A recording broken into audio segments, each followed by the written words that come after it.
kami, bolehlah Putra Roh Kudus.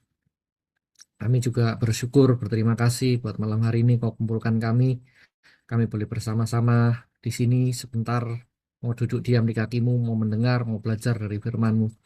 Biar Engkau bicara, Engkau menuntun setiap kami, Engkau menjamah kami, dan Engkau mengajar kami banyak hal, banyak yang baru, terutama pemulihan di dalam hidup kami, di dalam keluarga kami.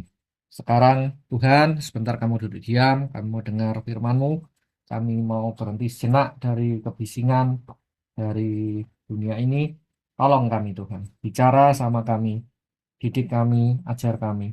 Sebab kami terlalu rindu untuk kami boleh diubahkan hidup kami. Keluarga kami mengalami pemulihan.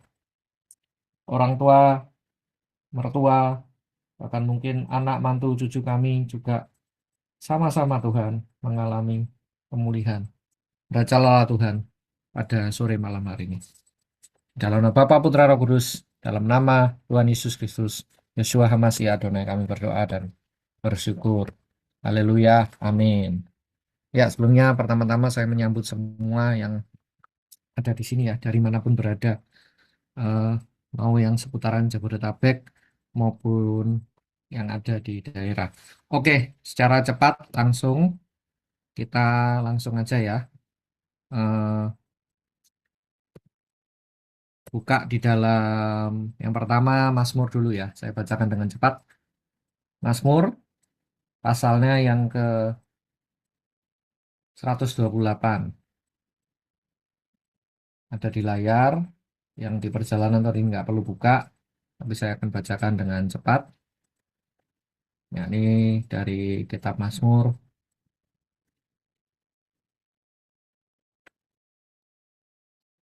pasal 128 ayatnya yang pertama hingga ayatnya yang ke-6. Nyanyian Hamalot, berbahagialah barang siapa yang takut akan Tuhan dan yang berjalan pada jalannya. Karena engkau akan mengenyangkan dirimu dengan hasil pekerjaan tanganmu. Dan engkau akan berbahagia dan engkau pun akan beruntung. Maka istrimu akan seperti pokok anggur yang berbuah sebelah dalam rumahmu. Itu jangan diperhatiin terjemahannya di layar karena itu bahasa lama. Alkitab LAI tapi zaman dulu itu zaman Belanda. Dan anak cucumu akan seperti pokok pohon zaitun sekeliling mejamu.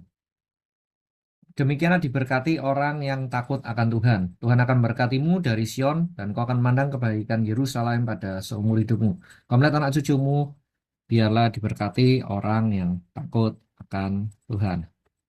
Selanjutnya dari Efesus 5 ya, ayat 25.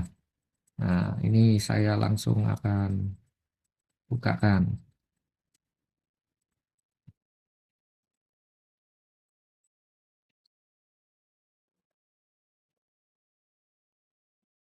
Jadi saya langsung akan bukakan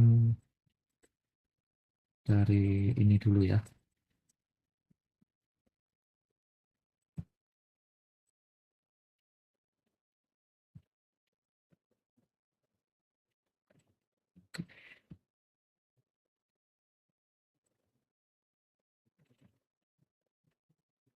Ya,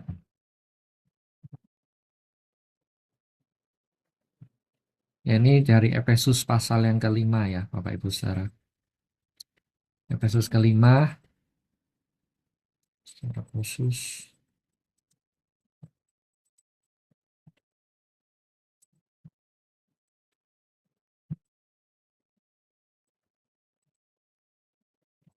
Oke, ini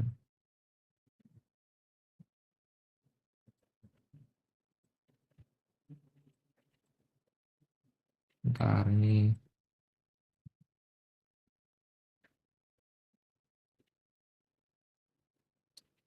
Oke, kita kembali ke ini aja deh. Ini lagi sedikit gangguan.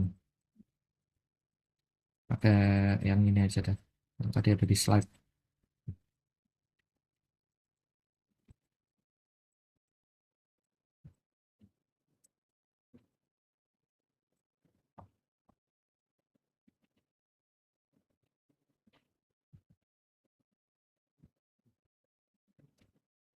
Efesus 5 ya, Efesus 5. Efesus 5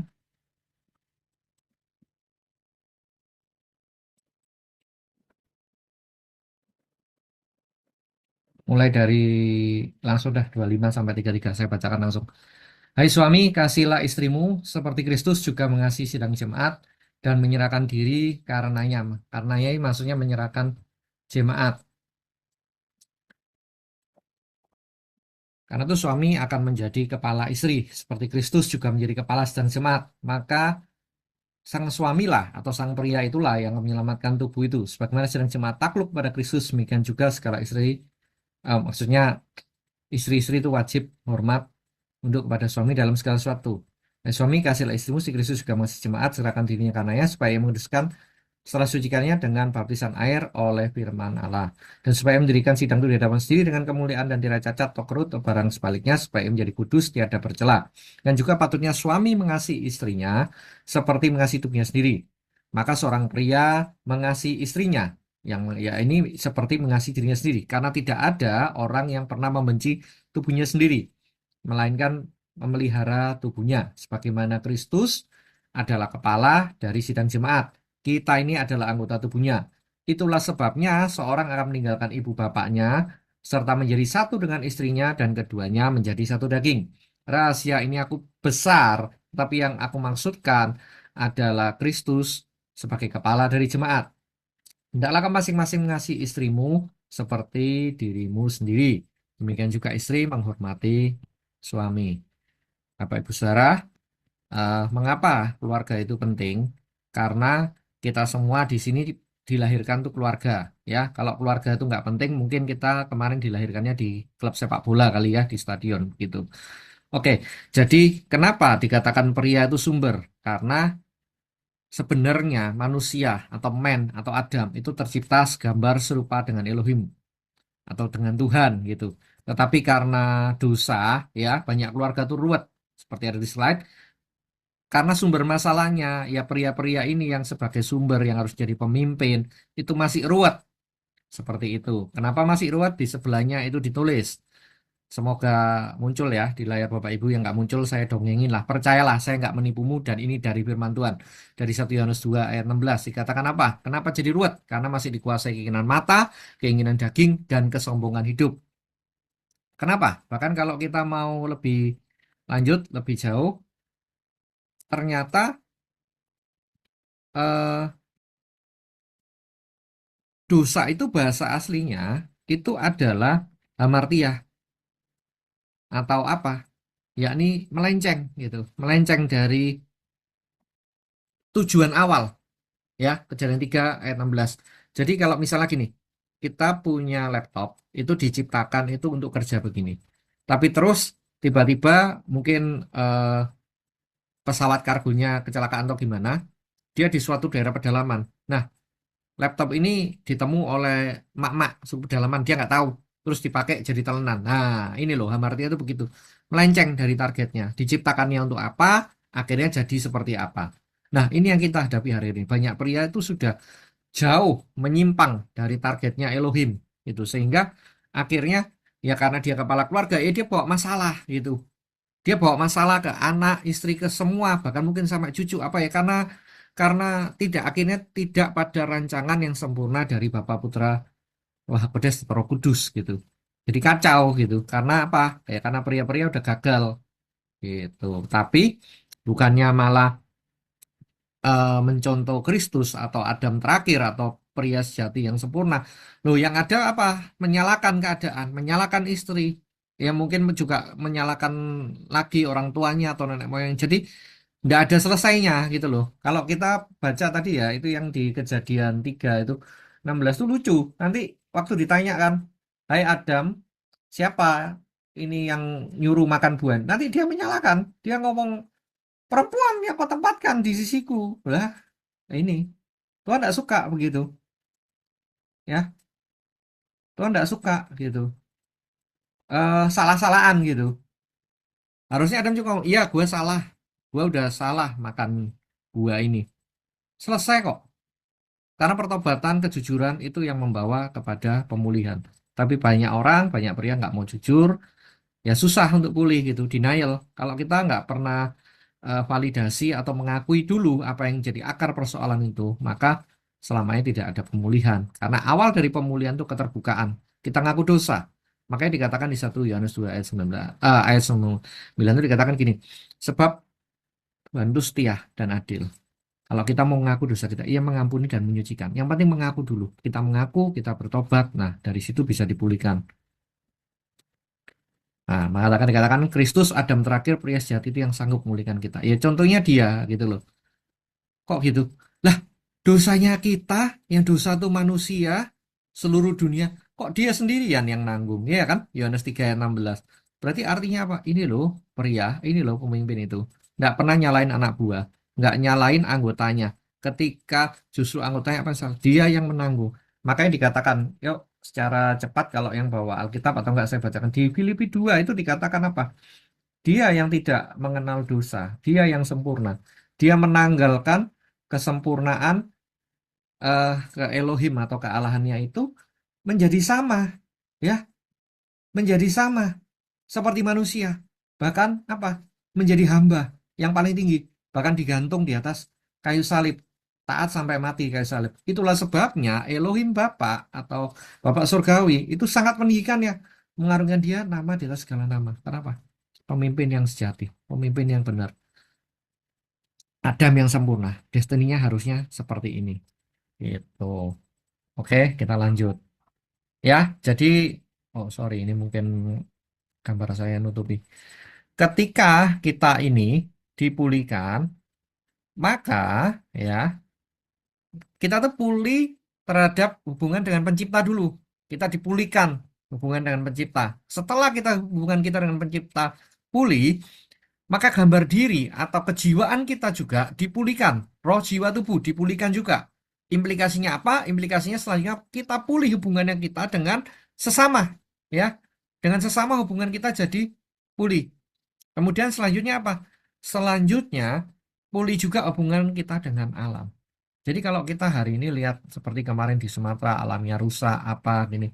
Sekali lagi firman Tuhan ini bukan untuk menghakimi siapa-siapa, tapi untuk ini kita mengoreksi ya, untuk kita tuh belajar, untuk kita ini diperbarui sehari demi sehari, itu boleh serupa, segambar dengan dia, gitu. Jadi ini untuk mengoreksi kita. Nah, di Sumatera rusak karena apa? Ya karena ada pria-pria. Karena apa? Orang merusak alam apa? Karena keserakahan. Udah kaya, pengen lebih kaya lagi. Super kaya, merasa kurang kaya. Nanti kalau dulu waktu masih susah, tanya eh, kita makan apa hari ini. Nanti kalau sudah kita makan siapa kan gitu, siapa yang mau dicaplok, siapa yang mau di ini. Itu keserakan, angkara murka, ya itu akarnya dari dosa gitu. Makanya jadi nggak pernah puas, nggak pernah ini gitu. Tadinya saya mau puterin ini ya video. Tetap akan saya contoh ya, kenapa? Karena tadi pria yang rusak, yang gagal, akhirnya itu membawa masalah. Nah, setelah membawa masalah ini, ya udah nggak karu-karuan karena dari bapaknya nggak itu. Saya coba tetap akan putarkan. Tolong feedbacknya nanti mungkin bisa di kolom chat. Suaranya keluar nggak gitu ya. Semoga bisa keluar ya. Selamat menyaksikan.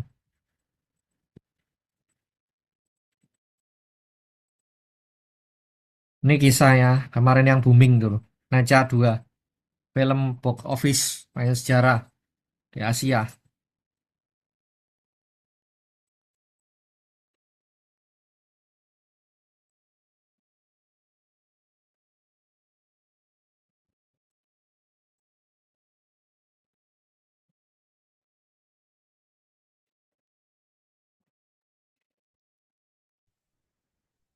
Videonya nggak ada suaranya. Oh nggak nongol ya, sorry. Oke, saya skip aja langsung.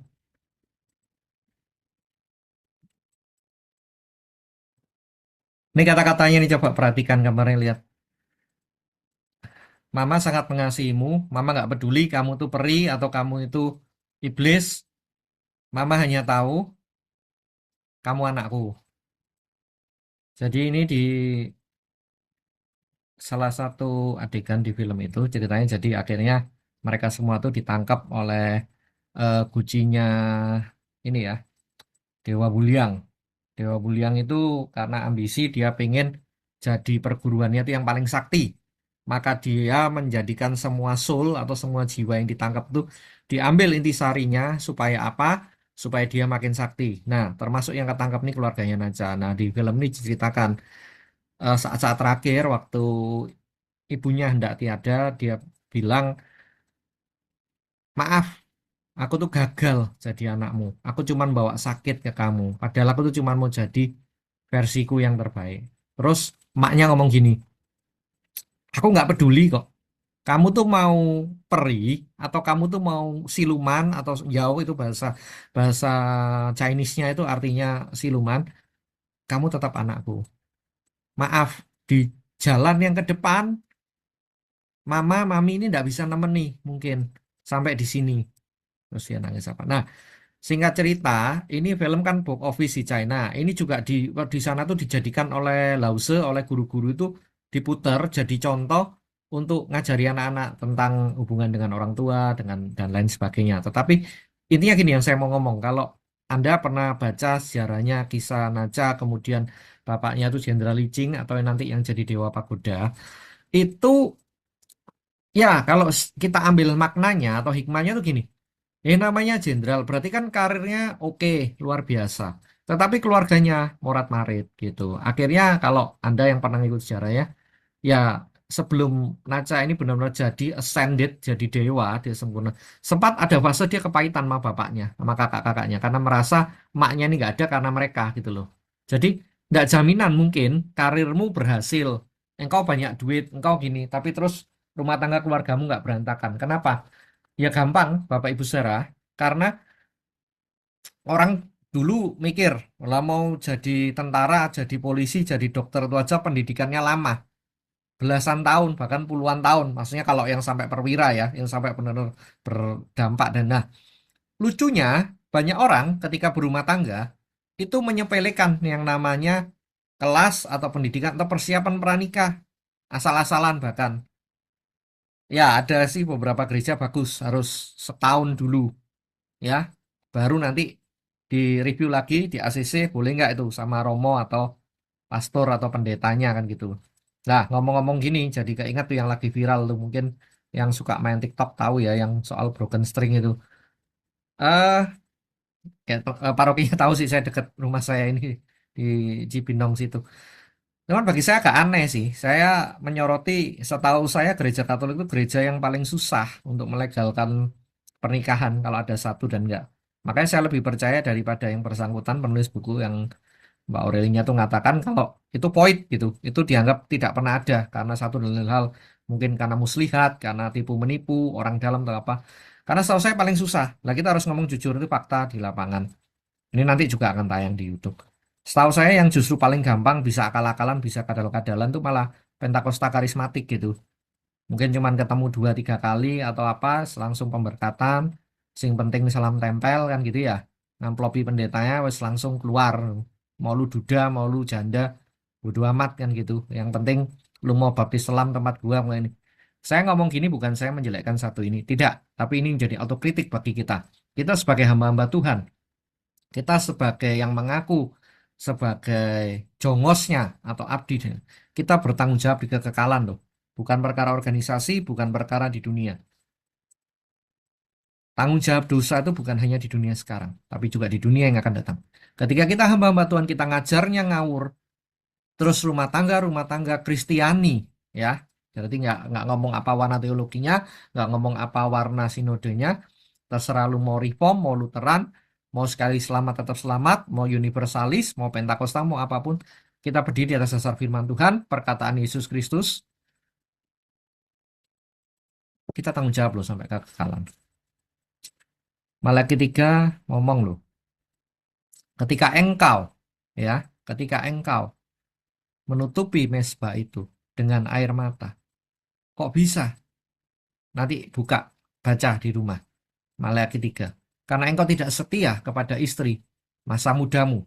Sekali lagi, bukan istri masa muda. Bukan istri muda. Istri masa muda artinya apa? Yang dari awal engkau memulai. Berapa banyak mungkin di ibu kota Jakarta ini kita mendengar cerita ketika dulu masih miskin, kere, ditemenin bininya. sampai akhirnya sukses berhasil. Setelah sukses berhasil jadi eh, bos besar, lupa kawin lagi, poligami dan lain sebagainya. Ya, yang begitu Tuhan tidak berkenan. Tuhan tidak mungkin memberkati. Jadi ini nggak main-main, saudara. Bahkan tanggung jawab hamba-hamba Tuhan berat loh. Rumah tangga itu nggak sebangun bangun tangga rumah. Kalau kita punya proyek renovasi rumah, no no no, nggak main-main. Itu perjalanan sampai maut memisahkan ya. Makanya dikatakan Tuhan Yesus pernah ngomong, ketika engkau bersumpah di hadapan mezbahku kan gitu. Ini daging dari dagingku, tulang dari tulangku, sampai maut memisahkan. Nggak gampang memang. Makanya juga jangan gampang-gampang. Kalau yang muda-muda itu pacaran gini terus ya ngomongnya manis-manis gitulah ya, karena belum istilahnya kan itu anggap aja kayak orang sekolah belum ujian, masih pelajaran ya boleh ngomong enak. Tapi kan yang membuktikan itu semua kan kalau bahasa Inggrisnya kan test and trial kan gitu. Ujian dan pencobaan. Waktu itu yang membuktikan aslinya orang tuh gimana. Dulu waktu pacaran mungkin bisa sabar-sabar, bisa manis-manis. Tapi kalau sudah nikah, kumpul tiap hari, nanti masalah selimut bisa ribut, masalah pasta gigi satu mencet dari tengah, satu mencet dari bawah bisa ribut, bisa rame, bisa gegeran. Ya sudah, itu persoalan real. Mesti ngasih makan anak, bayar uang sekolah, mungkin anaknya yang masih balita, batita, ya mesti buat popoknya, ya buat kalau sakit berobat ke dokter anak, kemudian buburnya dan lain sebagainya, masalah bayar listrik. Nah, itulah realnya rumah tangga, itu keluarga. Kalau kita ngomong dalam scope atau gambaran yang lebih besar, lebih kompleks lagi, itu ngomong persoalan mertua menantu, iya kan? Kadang malah saling kompor kan gitu ya. Harusnya kan kalau rumah tangga Kristiani, anaknya agama apa, bukan malah manasi gitu. Bawa aja dalam Tuhan, nggak usah adu-adu. Oh iki anakku, kowe kan mantu gini. Enggak, bukan begitu. Nggak begitu gitu loh. Cara mainnya nggak gitu, itu nggak bijak gitu loh. Bawalah di dalam hadirat Tuhan. Bawalah di hadapan Bapa Surgawi. Biarlah Tuhan campur tangan di dalam rumah tangga ini. Ada pemulihan. Bahkan istilahnya mungkin yang mendengar ini istri-istri atau ibu-ibu yang suami atau bapak muda hilang nyeleweng entah kemana puluhan tahun pun itu bisa balik, bisa dipulihkan, bisa diampuni. Tinggal ya bukalah pintu pengampunan. Ampuni, doakan, biar kiranya Allah Bapa itu bekerja. Bapak Elohim Yahweh itu bekerja melawat, memulihkan keluargamu. Bahkan mungkin anak-anakmu atau cucumu yang mungkin bermasalah, yang nakal, troublemaker atau apa. Engkau nuturi, kita yang tua-tua, kita yang katakan termasuk baby boomer, Gen X, milenial, itu nggak nyambung. Ngomong sama Gen Z, bahkan ngomong sama Alpha, dipikir kolot, kuno, apa, udah nggak ketinggalan zaman, nggak ngerti perkembangan begitu. Daripada kita ngomong, malah kita sakit hati karena dibantah atau apa, maka lebih baik kita bawa ke hadirat Tuhan. Biar Tuhan yang bekerja, Roh Kudus yang bekerja, Roh Kudus yang melawat, Roh Kudus yang mempertobatkan. Ini yang luar biasa. Maka selanjutnya apa? Mau rumah tanggamu dipulihkan, balik lagi pemulihan jiwa, person by person. Makanya ditulis di sini, every sin has a past, every sinner has a future. Mungkin lagi ngantuk tadi yang bikin slide-nya kurang lengkap. Artinya gini, setiap orang suci atau orang kudus atau orang-orang pilihannya itu punya masa lalu. Jadi nggak perlu kita nunjuk atau ini. Tetapi setiap pendosa, every sinner has future. Setiap pendosa punya masa depan. Ketika apa? Bertobat, bertesubah. Ketika mau lahir baru. Mau jiwanya dipulihkan. Persoalan nggak jauh-jauh kok. Persoalan kompleks ini semua sesimpel ketika jiwa kita belum pulih. Jiwa itu bicara apa? Atau suge itu. Pikiran sadar, bawah sadar, itu yang lebih parah. Karena itu yang 90%. Seperti gunung es yang di dalamnya. Yang pikiran sadar atau gelombang beta, kalau secara psikologinya ini, Itu yang cuma 10%. Tetapi yang 10% ini dikendalikan daripada yang 90% itu. Oke, kita next. Nah, ini ada penelitian. Dihasilkan jadi suatu buku namanya Letting Go dari Profesor David Hawkins, PhD dan wah banyaklah gelarnya. Nah, di sini ada ini kutipannya ditulis di sini. Intinya langsung saya bacakan maksudnya gini loh. Belas kasihan itu adalah ekspresi tertinggi dari kemanusiaan. Nah, belas kasihan inilah kunci kesembuhan diri kita sendiri dan kunci kesembuhan dunia ini. Ya, jadi kalau kita lihat fotonya aja si profesor ini, si bapak ini, semoga pointer saya nongol ya. Kelihatan kan, mukanya tuh terpancar dengan kasih Bapak, dengan kasih Tuhan Yesus, penuh pengampunan. Sebenarnya ada diagramnya. Di sini saya tampilkan yang ini aja lah, yang bisa dilihat. Maaf nih punya saya minggirin dulu. Oh, nggak bisa minggir. Oh, bisa. Ya kan, unconscious. Unconscious ini yang nggak sadar. Tapi itu yang menentukan dari kesadaran. Lah, yang ada di bawah nggak sadar itu apa, Pak? Itu bisa trauma masa lalumu, bisa luka-luka, bisa perasaan kecewa, marah, malu, sakit hati, takut, anxiety, ya, kerennya bahasa sekarang, atau kecemasan, bingung, sedih, depresi, putus asa, dan lain-lain. Yang ini akan menimbulkan masalah kalau terus-menerus dibawa kemana-mana, termasuk di dalam rumah tangga, baik dengan pasangan, dengan orang tua, dengan anak, dengan cucu, dan lain sebagainya. Jadi sekali lagi inilah persoalan kita bersama. Maukah kita menghadap ke kaki Tuhan? Maukah kita menghadap ke hadirat Bapa? Untuk apa? Untuk kita dipulihkan. Sebab karya salib Kristus itu cukup. Sebab dikatakan begini. 1 Petrus 3 ayat 18. Kristus sudah menderita sekali untuk dosa-dosa kita. Kristus yang benar, seperti tadi saya jabarkan di awal, dari ini ya, dari kitab Filipi yang kedua, maaf saya naruh Alkitab nih. Maka cukup untuk memulihkanmu dan memulihkanku, menjadikan kita manusia yang baru. Oh ya, sebelum saya lupa, sekalian saya mau kasih pengumuman. Angel tolong dicatat ya, nanti di follow up tanggal 20 itu pembicaranya nanti Pendeta Roni dari Kebayoran Baru. Nanti kontekan nama Kak Oh, Ellen ya. Nanti oke, kita oke. jumpa lagi di sini. Itu beliau akan paparkan tentang kelahiran baru. Apa sih arti kelahiran baru? Apa sih arti manusia baru? Nah, banyak dari kita ini kan jago di ritualnya. Ritual itu apa ya? Misalnya duduk, berdiri, berlutut, nyanyi lagu cepat, nyanyi lagu lambat, kolekte atau persembahan, ya kan?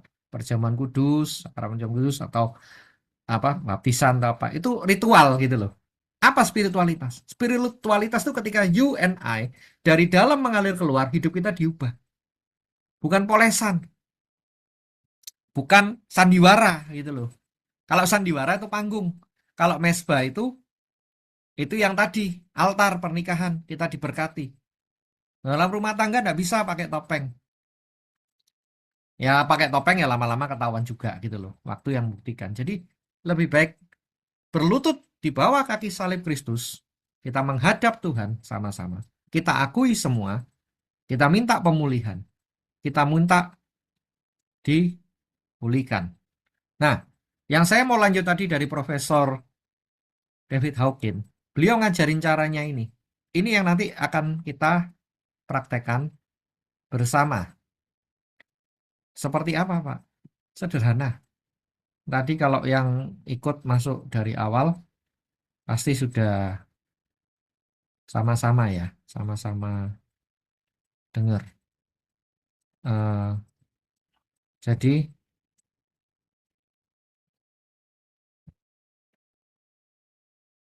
ketika ini ya, ketika kita mulai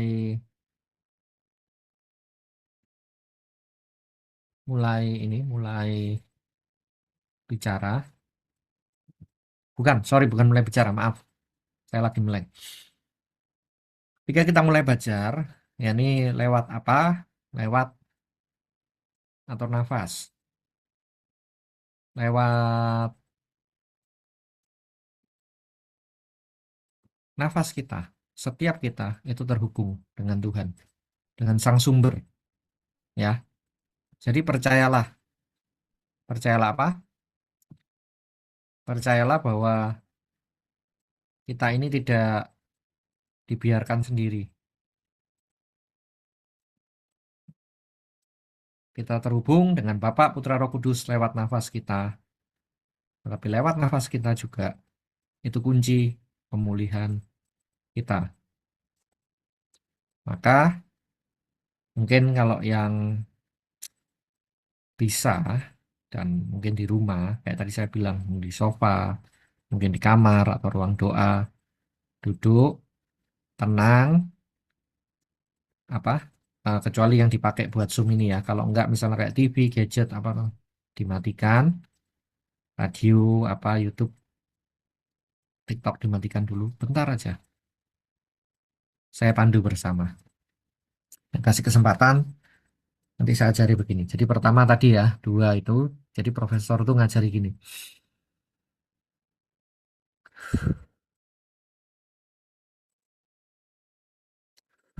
Jadi tarik nafas lewat nafas hidung, kemudian dibuang lewat mulut, ya. Tarik nafas lewat hidung, buang lewat mulut. Relax, kalau udah dua kali gitu, nafas biasa aja lewat hidung gini. Perhatikan nafas. Sadarilah kalau nafas kita ini sumbernya dari Yang Maha Kuasa, El Shaddai Melek HaOlam, dari El Elyon. Maka kita juga harus mengakui, ya, belajar validasi. Apa tuh yang nempel di jiwa kita, trauma-trauma kita, emosi-emosi negatif kita. Pelan-pelan sadari, rasakan, terima, peluk. Katakan gini,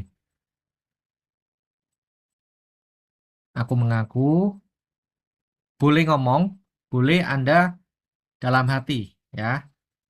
Tetap nafas biasa aja. Oh, pikiran masih semerawut, Pak. Tenang, namanya baru pertama. Latihan dulu. Ambil nafas begini, kalau Anda udah rileks, Anda udah nyaman, pelan-pelan akui. Ada emosi-emosi apa, ada rasa-rasa apa. Seperti saya tadi misalnya. Oh, ada rasa malu, ada rasa marah, ada rasa kecewa, ada rasa sedih, ada rasa putus asa, mengasihani diri, ada depresi, anxiety. Biarlah pelan-pelan itu dimunculkan. Dan kita minta Roh Kudus membalut, Roh Kudus menjamah, Roh Kudus menyembuhkan. Aku mengampuni diriku di masa lalu. Terima kasih diriku, engkau sudah mau jujur hari ini, engkau mau jadi versi yang terbaik, menjadi suatu hari sempurna serupa Kristus. Kemudian pelan-pelan, kalau tiba-tiba Anda ingat moro-moro muncul, atau tiba-tiba ujuk-ujuk muncul wajahnya si Anu yang pernah menyakiti itu apa. Pelan-pelan dalam beberapa menit ini izinkan, aku mengampuni. Misalnya, aku mengampuni misalnya pasanganku, istri atau suamiku.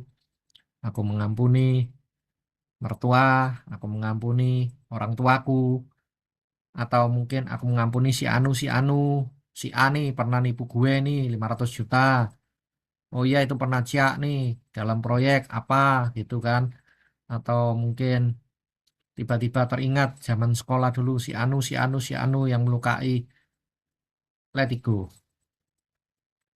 Kita lepaskan pengampunan. Memang kita nggak mampu. Tapi in Jesus name. Diberikan kekuatan in Jesus name. Dalam nama Yesus. Ada kasih itu yang mengalir. Memampukan untuk mengampuni. Memampukan untuk kita nggak lagi denial. Untuk emosi-emosi yang keluar itu boleh dipulihkan, boleh dipulihkan. Lepas lewat mulut, tarik dalam lewat hidung, lepas lewat mulut. Bapak, aku berdoa di dalam nama Bapa, Putra, Roh Kudus, bahkan semua pendengar yang bukan cuma di Zoom ini, tapi juga nanti yang lewat YouTube, tidak boleh ada manifestasi. Maka sekarang segala roh yang bukan dari Tuhan, yang nempel, yang ikut emosi-emosi, entitas yang negatif itu keluar, in Jesus name, semuanya. Dari pengalaman-pengalaman trauma masa lalu, semuanya keluar, keluar, keluar. Tidak boleh bermanifestasi. Keluar lewat nafas. Engkau disembuhkan. Engkau yang punya GERD, engkau yang punya sakit asam lambung, engkau yang punya bibit tumor dicabut sampai ke akar-akarnya, kepahitan dicabut sampai ke akarnya, digantikan dengan kasih Kristus. Air kehidupan yang mengalir dari takhta Bapa, Putra, Roh Kudus menjamah, menyembuhkan, memulihkanmu.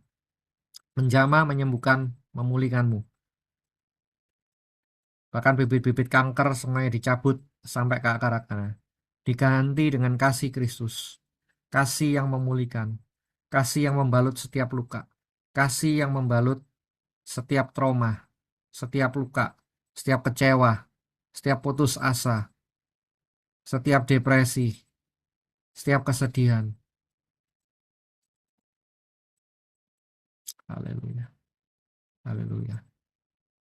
Maka saya izinkan ya berapa menit ke depan ini tetap tutup mata, tetap atur nafas, fokus ke nafas. Coba bayangkan dirimu dan diriku di masa kecil. Ngomong gini di dalam hati atau bersuara juga boleh. Sebut nama di saya misalnya. Paulus Johan Subagio di masa kecil. Aku berterima kasih untukmu. Engkau udah kuat dan melalui ini semua. Jangan menyerah. Tuhan tidak pernah menyerah dengan engkau. Bapak, Putra, Roh Kudus tidak pernah menyerah dengan engkau. Semangat. Engkau luar biasa. Diriku engkau luar biasa. Bapak Ibu Saudara juga boleh ulangi doa ini. Sebut namamu atau nama panggilanmu. Ngomong, bayangkan ketemu dengan dirimu di masa kecil itu, di masa lalu itu. Sampaikan pesan. Saya kasih semenit, 2 menit, 3 menit untuk Anda ngomong. Mungkin berkata-kata boleh, mungkin apa Anda batin ya bahasa Jawanya, atau Anda ngomong eh, dari ini ya, daripada di dalam hati, apresiasi dirimu. Sampaikan pesan-pesan ke dirimu di masa lalu. Tuhan Roh Kudus, aku serahkan berapa menit ini ke dalam tangan. Engkau menjamah setiap pemirsa, Engkau menjamah setiap anak-anakmu yang hadir dimanapun berada di seluruh Indonesia maupun di mancanegara yang nanti nonton lewat Zoom, lewat YouTube. Biar ada pemulihan dari trauma inner child, ada pemulihan daripada jiwanya, dari pikiran sadar, tak sadar, bawah sadar. Engkau jamah, Engkau sembuhkan, Engkau beracara penuh. Segala kuasa roh jahat yang bukan dari Tuhan yang ikut di balik kepahitan, kecewa, semua emosi yang negatif, semua kursus keluar semuanya. Kembali ke asal yang kau nggak berhak, membelenggu, melukai anak-anak Tuhan ini. Bahkan Roh Kudus engkau beracara, engkau sanggup memulihkan. Kalau seorang pelacur di Samaria, engkau pakai jadi penginjil pertama, dipulihkan hidupnya, satu kota selamat. Setiap dari kita, setiap dari kami, setiap pendengar, engkau jamah, engkau pulihkan, engkau lawat hatinya, engkau lawat jiwanya, menjadi manusia baru, berproses, disembuhkan luka-luka batinnya, disembuhkan kekecewaannya, disembuhkan kepahitannya, bahkan disembuhkan tubuhnya. Segala sakit penyakit disembuhkan oleh bilur-bilur dan darah Tuhan Yesus Kristus. Yes, yes. Anda tetap terus kayak tadi, nggak apa-apa, nggak usah open mic. Saya izin ambil gitar dulu.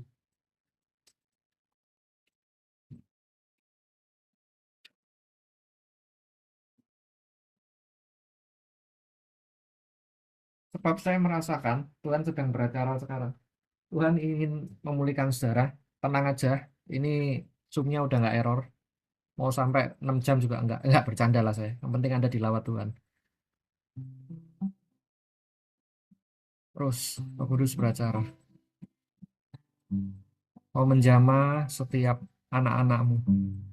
Ada pemulihan masa lalu, pemulihan inner child. Yes, Lord.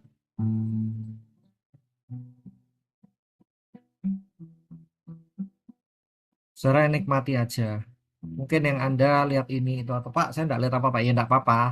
Yang penting Anda mungkin ada yang merasa damai, merasa lebih tenang. Bahkan saya juga melihat ada yang disembuhkan dari asma, disembuhkan dari sesak nafas, ada yang disembuhkan dari tumor. Nggak selalu dari Zoom, ini bisa nanti yang nonton di YouTube. Sebab apa? Di alam roh itu tidak mengenal ruang dan waktu. Bahkan nanti kalau video ini diputar 20 tahun mendatang, Roh Kudus tetap bekerja sama. Sebab bagi Tuhan, dahulu, sekarang, selamanya, Tuhan Yesus itu sama.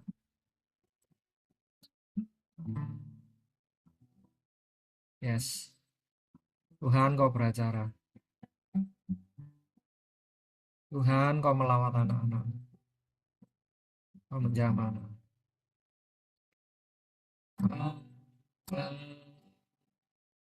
Jiwaku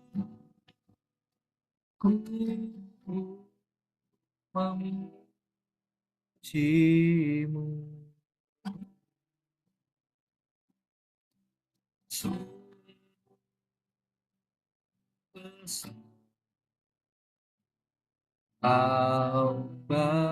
Bapa-Ku, maka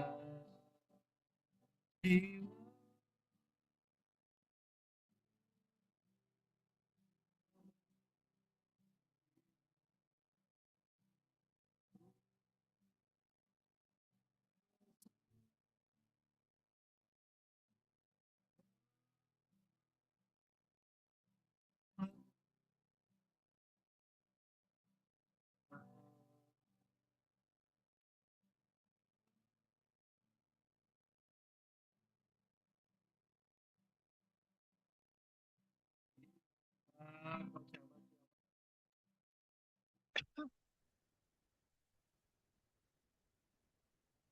Nggak ada suaranya.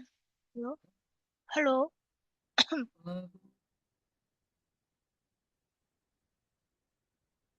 kasih Tuhan. Ya, ada sedikit gangguan teknis, nggak apa-apa. Tuhan, kau baik, kau baik, kau baik. Kau baik, Tuhan. Kau baik, Tuhan. Suaranya hilang. Tes, tes. Suaranya masuk nggak? Nah, udah. Iya, ada lagi. Musiknya masuk nggak? Enggak tadi. Sekarang masuk nggak? Ada suaranya tapi gitarnya nggak ada Kecil ya? ya? Heeh, Nggak masuk ya? enggak.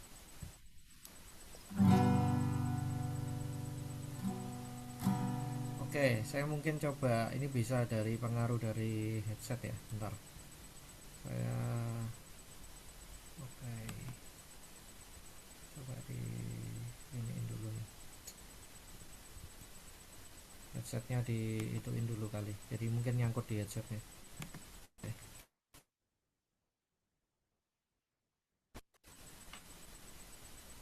Angel, monitor Angel. Iya, Masuk nggak suaranya? kecil. Tapi Gitarnya masuk masuk. ya? Iya. Thank you, thank you.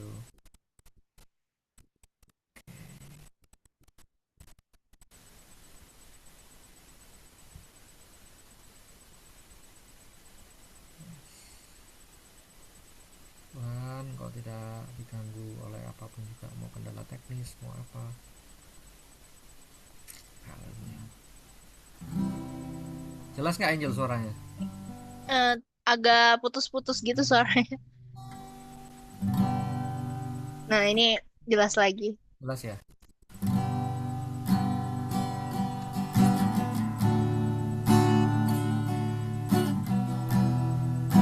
Haleluya.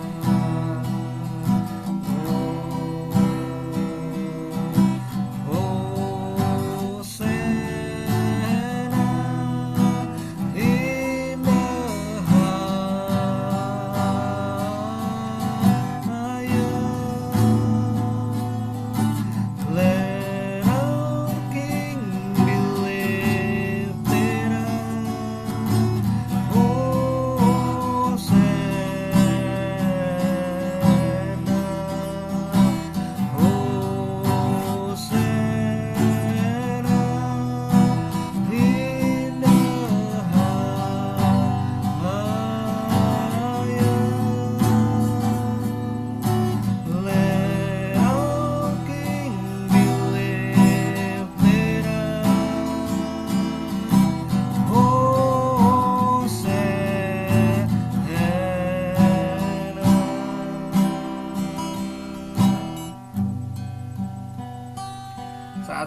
musik ini, Bapak Ibu Saudara yang bisa mendengarkan suara saya ini, biar engkau ketemu dengan Tuhan.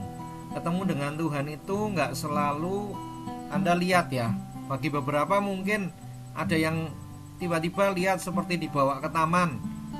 Beberapa mungkin tiba-tiba seperti teringat ayat Alkitab. Atau beberapa mungkin seperti lihat film. Atau ada yang nggak ngalami apa-apa, tapi tiba-tiba Anda merasa perasaanmu damai. So I release healing in Jesus name.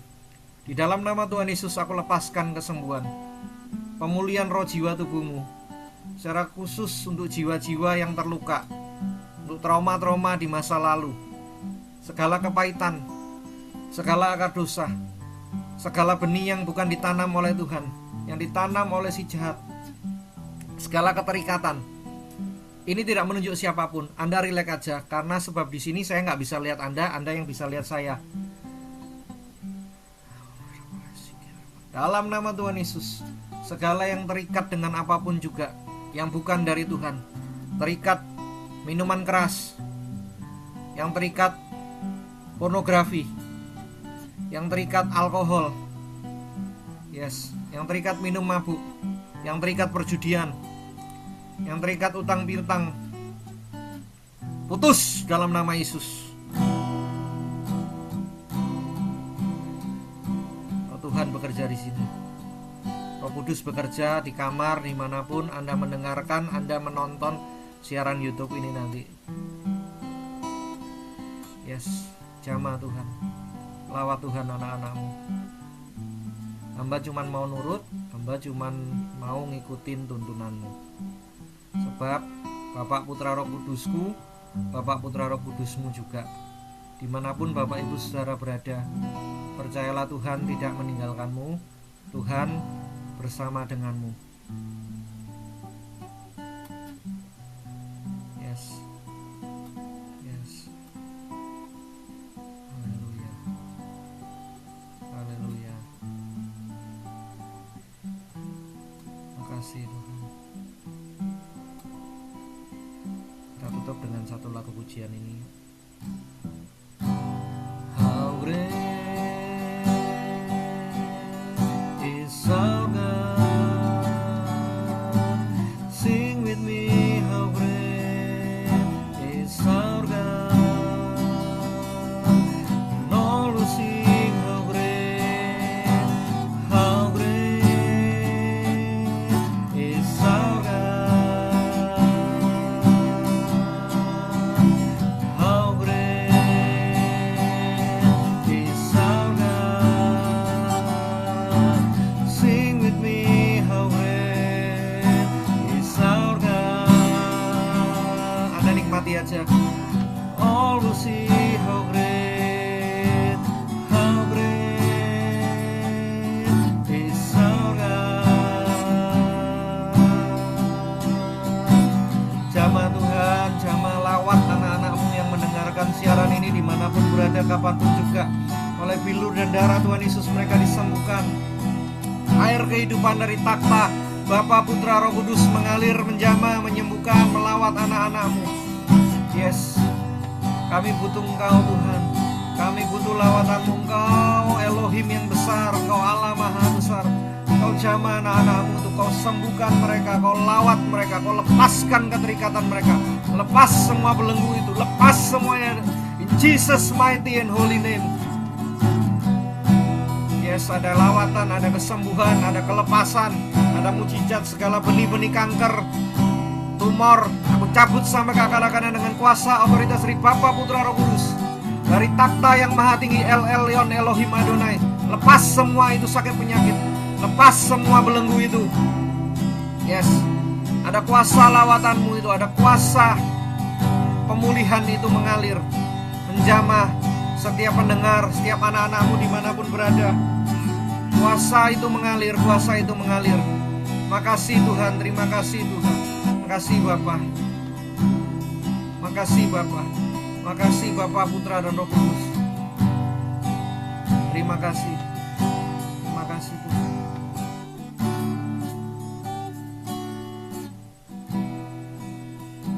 Yes Lord. Yes.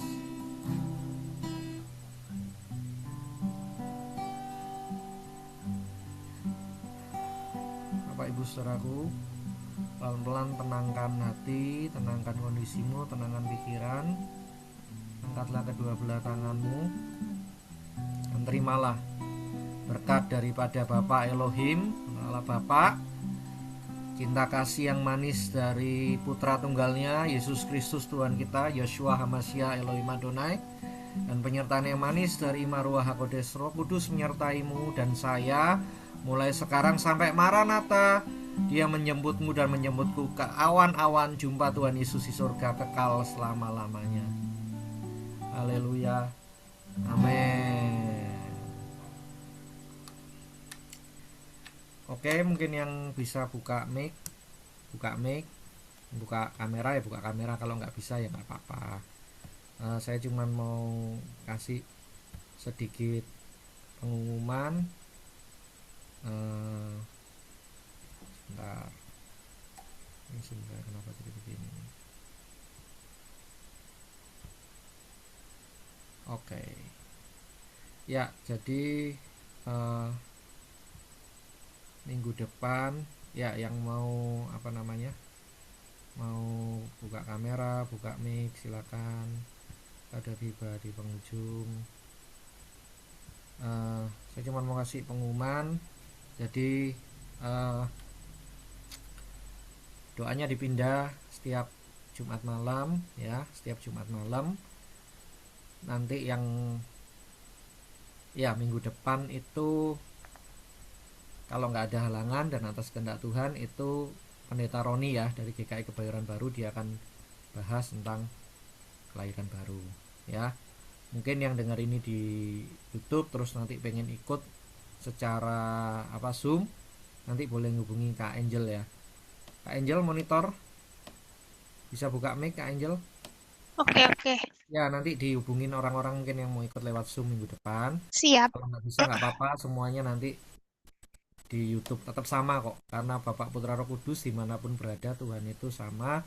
Tuhan berbicara, Tuhan melawat saya dan saudara. Saya cuma mau nutup terakhir dengan kesaksian diri. Saya sendiri itu bukan manusia sempurna. Gak ada kita yang sempurna ya. Makanya tadi ada quote-nya kan, kalau di bahasa Inggris kan dikatakan setiap orang kudus punya masa lalu, tetapi setiap pendosa punya masa depan asal mau bertobat. Intinya bahwa saya pun juga dipulihkan. Saya juga punya banyak trauma, banyak luka di masa lalu ya. Bahkan dulu juga bukan dari yang mengenal Kristus gitu. Sampai sekian puluh tahun sampai sekarang, pesannya adalah Tuhan sanggup menjamah memulihkan kita. Kalau Dia mau, so don't give up with yourself. Jangan menyerah dengan dirimu, jangan menyerah dengan diriku. Tuhan punya rancangan indah bagi setiap kita. Amin, haleluya. Oke, God bless, see you. Tuhan berkati semuanya. Sampai jumpa minggu depan. Tuhan memberkati.